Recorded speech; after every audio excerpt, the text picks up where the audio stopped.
Hello, everyone. Thank you so much for checking out this video here on Show Style and Spirit. I am Ebony, of course, and as you can see from the title of this video, I will be giving my commentary on podcaster Dustin Ross's interview with Moses from Love and Marriage Huntsville. This dude, I cannot believe the things that he said about Destiny, and I don't even see it for Destiny. He totally drags her lack of business sense, talks about her always struggling, and oh my gosh, like she totally does not have any edges left at this point. But he also spoke on the revenge P. It was almost like a redeeming moment, but he did drag Destiny so bad that I can't say that his thoughts on the revenge P was a redeeming moment. So let's just get into all of it. Now, before we do, I ask that you please hit the like button on this video. Then YouTube will recommend this video to more people who enjoy discussing Love and Marriage Huntsville.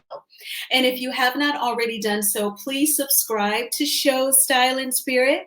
I would definitely love to have you. And everything that I'm saying in this video is alleged and just my opinion. All right, so now in this first soundbite, I'm not even going to say the gist of it. I am going to play the soundbite and then come back with my commentary. How long had you all known each other, Moses? I've known this for about 15, 16 years now. Okay. I met her in 2008. I was in a previous relationship. She knew I had a girlfriend at the time. I was in a committed relationship. She chose to still date me at this time. At that time. She worked for the airlines, I think Delta. She's been to fly in and out, so she's come and visit. And stay a weekend. But it turned on to be multiple times. We came to friendship, like friends with benefits type thing. Okay. Yeah, she came to St. Louis, see how I was living, seeing my entrepreneur spirit, seeing what I was doing. And she liked it. She liked, for you to be a young man, you really handling yourself well, taking care of yourself. So it became a friendship, with benefits, even though I had a girlfriend at the time and she knew that. So she pretty much been my side chick for 15 years. Wow, okay. So when you met Destiny, because I think a lot of the gray area surrounding your relationship kind of roots in the origin of it, right? I think that people were kind of confused on how the role that you all played in each other's lives initially, because I think initially the story we were presented with was that you all were kind of like friends from back in the day who were starting a budding romance. But to clear that up, you've always had a romantic connection with Destiny ever since you all had come to know one another. Yes, sir. Okay, so there wasn't necessarily a pivot. That just was how it was. You met it. Off the flip. It was just, went to Atlanta one time. I think it was So Deaf weekend or the Brown Brothers Hair Show. I used to go every year. Okay. I was living my life, a couple of my friends going down there. I met her through a friend, that knew one of her friends. And when she seen me, it was kind of like an instant attraction. She wanted to get with me. She wanted to holler at me. So I ended up giving her my number.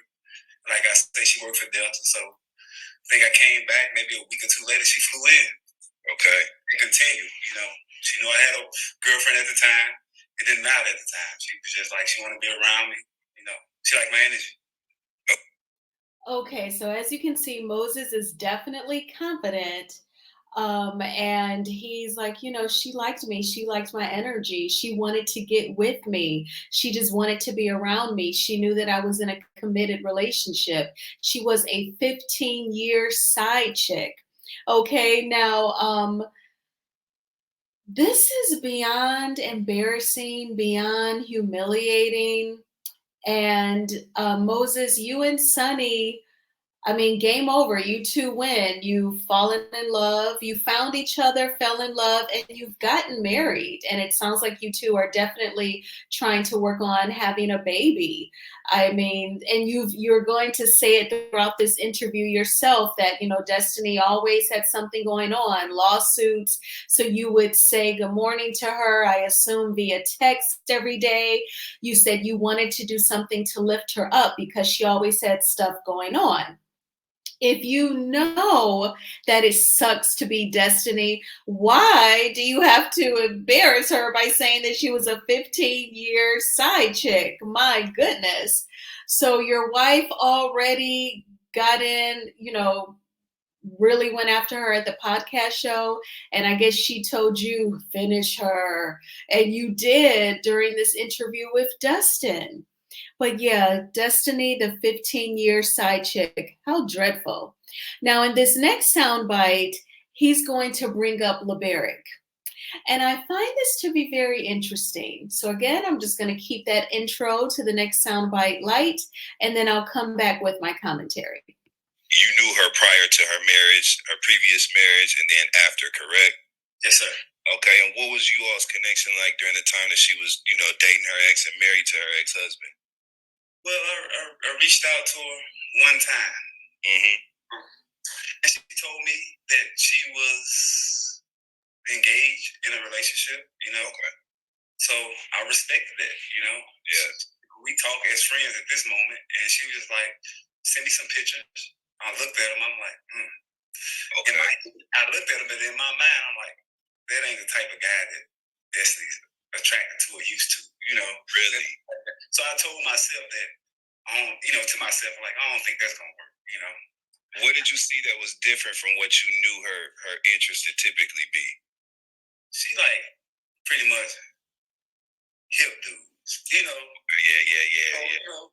In the mix a little bit. Mix type dude. Yeah. And her ex was not that per what you saw.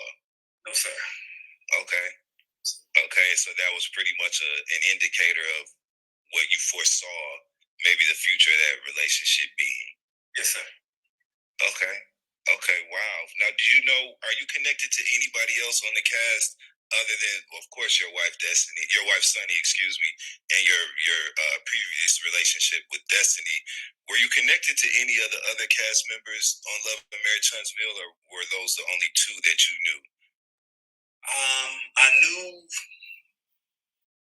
So then he says that he met, some of the cast members previously, including Marceau and Maurice. Okay, so he was talking about Liberic.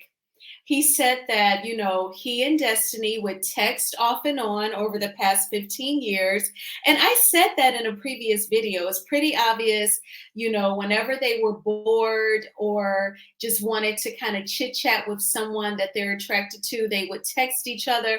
And when they were HORNY, they would make plans to see each other. And he said Destiny worked for Delta. So there you go. She could travel, and then, of course, she would just stay with him or vice versa so that they could do the do. But at some point, he texts Destiny to check on her. And she not only has a man, but she has a fiance, Liberic. And then he actually, I don't know if he asked for pictures of Liberic or she volunteered to send them. In any event, he was interested enough to check out the pictures. And from looking at Liberic, he judged him and said that he wasn't her type because Destiny she prefers like a mover and shaker. And I guess Liberic is more practical, more conservative. He wants to work, make money to take care of home, and that's it. Well, Moses, those are actually attributes of someone who is husband material, someone who perhaps doesn't give off player vibes if he just wants to go to work and come home. It's giving Sidney Poitier from Uptown Saturday Night. And I'm not going to say the other actor's name because I know like he has a really bad rep when it comes to women. So I'm not going to compare you to him, but the character in Uptown Saturday Night. But I think that was a very unfair judgment against Liberic. Especially in our community, some people have what I call toxic masculinity. So they think that, being a man is about having several different women, a lot of children by various women, and being very harsh and hardcore, and if a black man is the opposite of that, he must be gay, or he's a SISSY, or he's weak, and I'm not saying that you are saying those things about Liberic, but there is this comparison that you actually said yourself, where Liberic doesn't seem like her type because he's not like this, like mover, and I just felt like that was unfair towards Liberic. So then in this next soundbite, he actually judges Destiny in terms of marriage. Pull up on, we have a conversation, we talk about some real estate, end up getting her number, just strictly business at this time. So I give her a call, August, give her another call. I like her conversation, I'm like, pull up on her, I like her conversation, where she's going. So I told her I want to meet her one day. I want to meet up with you, She's like, what for? She waited another day and said, I'll meet up with you. So when I meet up with her, we have a conversation. I'm like, I like what you're doing. I like what you got going. You match my drive, I understand, I know you used to be a producer. I used to be a boyfriend, but I'm liking what I'm seeing. Maybe we can do something together, She's like, no. My wife, first thing, she's like, no. She felt some type of way. She like, it might be a setup or something like that for the show or something like that. I remember her saying something of that nature. But after a few days, my wife called me back, said, I weighed my options, I know her, but she's just an associate, I know, work associate. You could be my future husband, I like what you got going, so we date August through September. I haven't seen Destiny at all. Just texting, I'm just texting because I knew her for 15 years, making sure she's okay, just checking in, because I know she was going through things kind of unstable. So October came around, me and my wife made it official. Mm-hmm. And during this time, Destiny still calling me. Not calling me, texting me, trying to get in. It's over with. It's over with at this time. So when she said it was over and she chose her in August, I never got that text.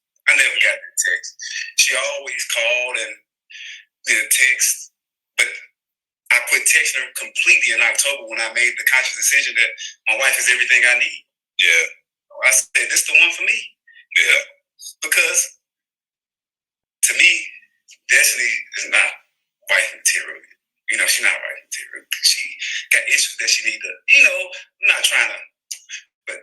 All right, we're not here to bash Destiny. Yeah. My wife is just, she matched my fly, you know what I'm saying? She just matched my energy, her drive, the way she get up, the way she go, the way she's, business oriented, the way she, everything about her is fly to me. Yeah. And that's all I'm concerned about. I asked God to let me find the right woman. I've been through stuff too. I've been through divorce. So I learned from things to where, I was dating around, but I had to find the one. I think I'm a handsome guy. Women like me. I like pretty women at that time. So I'm dating. But when I found the right one, that's what I did. Cut everybody off, and that's what it is. And pursued your wife. Okay, so you heard it there. Moses propped himself out again in terms of the physical. He said that he is a good-looking guy, and he said that he likes pretty women, and Sonny matches his fly. He's fly and she's fly too. But it's okay to say that. It's okay to prop out your wife, of course, and be confident. But, to say that Destiny is not wife material, oh my gosh. Just say that, she wasn't meant for you. You two were not meant to be together in a permanent relationship called marriage. You don't have to say she's not wifey material. Oh my gosh. But yeah.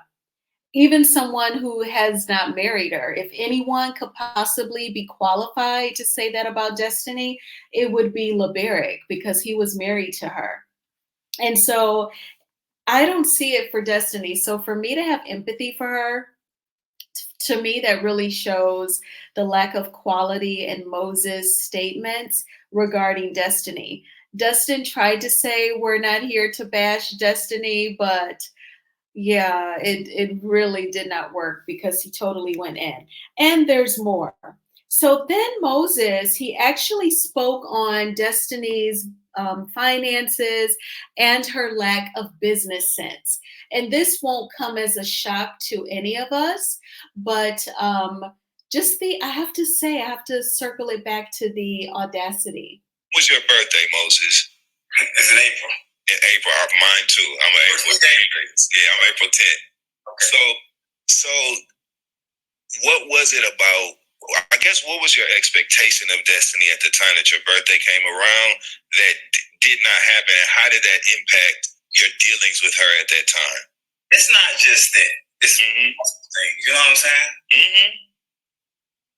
She was going through a lot, man. I was trying to help her out, certain situations, get her on even playing field, because. Are you speaking about financially, Moses? Financially, okay. Just get on the ball, because you're traveling around with everybody want to be famous, chasing fame, but it's not making sense. It would be somebody flying you to an event, getting your hair and makeup done, but what else they put in your pocket, Yeah. So when it comes to me, then you call me and say, I got to do this, I got to do that, and I'm looking out. It's like, what you want to do, get yourself together, or just have fame? And when it comes to Madani, I'm telling her, I said, you don't own this building, so when is the cutoff date if you don't get to own it? Because I don't have no problem helping you at the time, put the sweets in there. I'm a business owner myself. If I don't own the building, I'm not putting nothing in it. So she was studying, fighting, and arguing with that. Another situation came over. I think about the property. I think they split the equity or whatever, but she didn't want to go down in price to get the property sold, take her cut. I told her, sometimes you got to lose to win. You can't be like Fred Flintstone, feet tapping the ground. You got to get on the ground, Yeah. On solid ground. You can't build a foundation if you ain't on solid ground. I'm too old to be playing, Yeah. So I gave her a shot. It's just that she hold accountability. She didn't come to see me. She just wasn't trying to put nothing to stand on and move forward, to grow. This is very interesting to me because he was talking about Destiny almost as if he did take a shot at her, business acumen being on the weaker side. But there was also this hint of he was mad that she did not take his business advice. It's almost like, yeah, you kind of suck for not being a good businesswoman. You don't bring in the profits like Melody Cherie does. But I'm really mad at you because you don't even listen to me. You won't take my business advice. You won't do what I say. So is there a need to control? But then at the same time, you marry Sunny, who seems to really exude masculine energy herself. And there was a few people in the chat that were saying, but your wife acts masculine. I'm not going to say acts masculine. She's very much so feminine in her physicality, but sometimes her delivery, she's like tapping into masculine energy. Some people say that we all have both energies. I am inclined to believe that only because, especially as single women, you have to make decisions. If you own rental property, which tenants you're going to choose. If you're hiring a contractor to do work on your home, they're not taking care of business and you have to fire them. If you have to complain about customer service, there are times when we have to tap into that assertive or aggressive masculine energy. So I get that. But it's funny though, how he not only dragged Destiny's lack of business acumen, but it was almost like he was annoyed that she would not listen to him. But I do have to say the fact that she did not own the Madani building, but she was, in my opinion, pretending that she was making plans to build the salon suites, that looks silly. Right. And I can remember those former episodes of Love and Marriage Huntsville where she was having discussions with Marceau about adding on the salon suites, knowing that she didn't own the building. Why would you go through such renovations for a property that is not even yours? It is totally giving fake storyline. But there is more. I feel like this is a very significant soundbite. Um, Kudos to Dustin for asking about the revenge P. I'm convinced that at minimum, we know Carlos watches the bloggers and he knows that everyone says that it seems like the production company and the producers, they're trying to ignore the severity, the seriousness of the revenge P. So I'm glad that Dustin acknowledged it by asking Moses his thoughts on the revenge P. And here is what Moses had to say. That's right. And as someone who has very clearly defined perspectives when it comes to marriage and the roles of a husband and wife, and a husband being a protector, I have to get your opinion right on one of the things that's been going on with the cast this season, and that is the fallout of Martell Holt's recent arrest for the threat of revenge porn and all of that that's been going on with that story. Even though you're not a part of that, what are your thoughts, Moses, on the breakdown of Martell and Melody's divorce as far as that part is concerned, and someone exhibiting that sort of behavior toward a spouse or toward an ex-spouse as a champion of marriage and as someone who feels like a husband is supposed to protect and stand in the gap for their wife?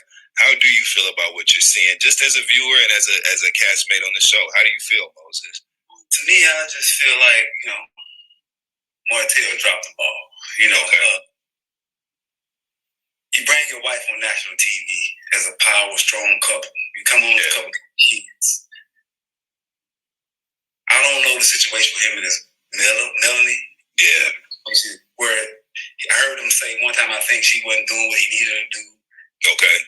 And the other lady, I don't know her name, they heard Coast or whatever. Yeah, I ain't respect nobody. Heard a few nicknames. Yeah, a few nicknames. But you can't let what she can do for you jeopardize your business, your family that you've been with, your relationship with your kids, your relationship with your wife. You can't let that ruin everything that you worked so hard for. So he dropped the ball in that area. I don't know the whole situation. Right. The revenge porn, come on. Yeah. It's just something we don't do as men, It's certain things we don't do. Like, I don't like to disrespect a woman at all, intentionally. Yeah. I look at a woman, some women I just don't do that. I get up and walk away before I do that. I don't want to go to, I just don't do that. Yeah. My grandmother, I was raised by women who told me never to do that, so I never go too far. You got it. You won, you won, you got it. So I thought Martell was a, good guy, but the couple things that he have done showed me that he's hurting. Maybe, he's hurting, So I wish him the best, Yeah, for sure. I don't know him like that. I know Marcel and Maurice more, I thought he was a good guy, but when I heard the revenge porn, it's like, come on now. Yeah.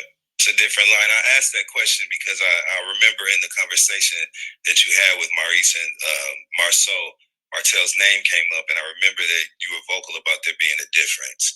Immediately when they brought his name up, you were like, okay, yeah, but we're different. You know what I mean? So Moses definitely wants to be distinct from Martell.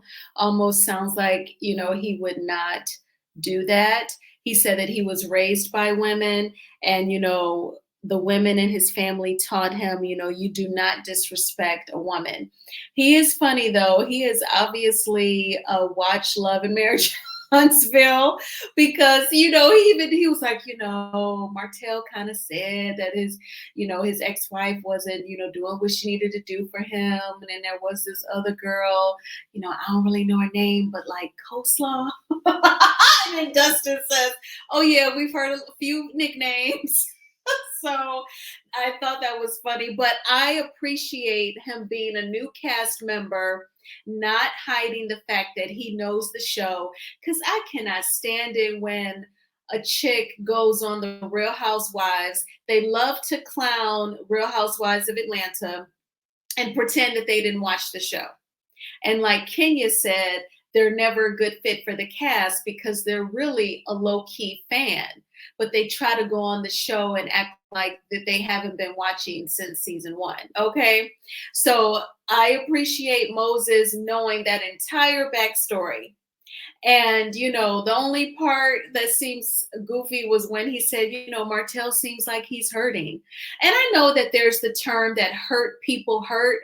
I individually try not to really give into that comment, hurt people hurt, because then it turns into an excuse just a cover for BS like Revenge Pete.